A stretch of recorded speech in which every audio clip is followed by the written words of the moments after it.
नमस्कार. माझं नाव पल्लवी. माझ्या चॅनलमध्ये तुम्हा सर्वांचे मनापासून स्वागत आहे. आज आपण घरच्या घरी चक्का तयार करून श्रीखंड आणि आम्रखंड तयार करूया. हे एक तपेले भरून दही घेतले आहे. हे ताजे दही मी घेतले आहे. एक पातेले घेतले आहे. यावर ही चाळणी ठेवूया. आता या चाळणीवर आपण सुती कापड घालूया. चक्का तयार करण्यासाठी मी हा पंचा घेतला आहे. आता या पंचावर आपण हे दही घालूया. याप्रमाणे हे दही या कापडात असे बांधून ठेवायचे आहे. चाळणीवर ही पुरचुंडी ठेवल्यामुळे पाणी इतर जागी पडत नाही. दह्यातील पाणी चाळणीच्या खालील पातेल्यातच पडते आणि या चाळणीवर झाकण ठेवल्यामुळे माशा किडे सुद्धा बसत नाहीत आणि आपण चांगल्या रीतीने चक्का तयार करू शकतो. हे दही आपण 6 ते 7 तासांसाठी असेच झाकून ठेवायचे आहे. आता 7 तास पूर्ण झाले आहेत. या पंचाची गाठ सोडवते. आता आपला चक्का तयार आहे.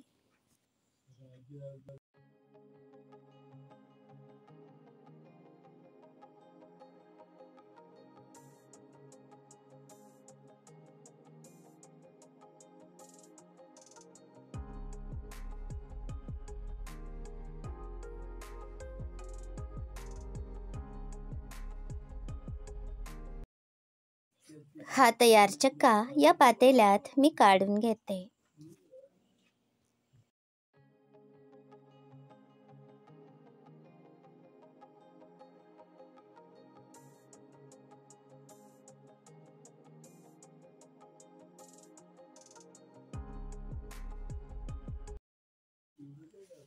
एक मोठी वाटी भरून साखर घातली आहे. साखरेचे प्रमाण आवडीप्रमाणे कमी जास्त करा. आता हे श्रीखंड चांगले फेटून घेऊया.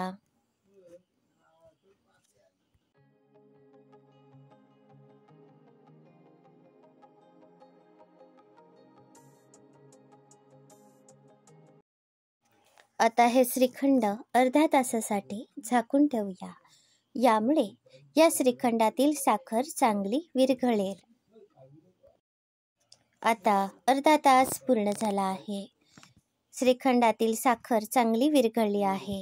हे श्रीखंड मी पुन्हा एकदा फेटून घेते.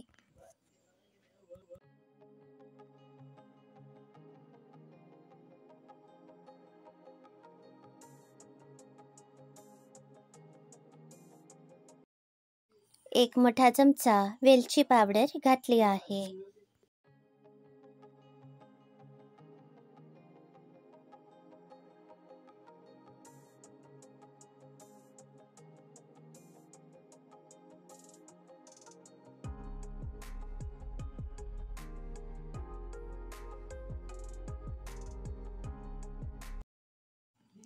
यामध्ये थोडेसे काजू घालूया.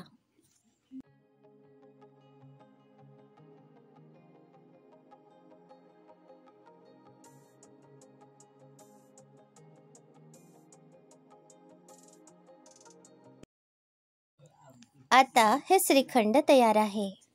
घरीच श्रीखंड तयार केल्यामुळे याची चव आणखी चांगली येते. 2 पिकलेल्या आंब्यांचा गर मिक्सरमध्ये बारीक केला. आता आपण आम्रखंड तयार करूया. हे तयार झालेले श्रीखंड या पातेल्यात मी काढून घेते. आपल्याला आता आम्रखंड किती करायचा आहे त्या मापाने श्रीखंड एका पातेल्यात काढून घेतले आहे. आता यामध्ये हा आंब्याचा गर घालूया. पुन्हा हे आम्रखंड चांगले फेटूया. आता आम्रखंड तयार आहे. अशा रीतीने आज आपण श्रीखंड आणि आम्रखंड हे 2 पदार्थ तयार केले आहेत. श्रीखंड आणि आम्रखंड पुरीसोबत सर्व करा.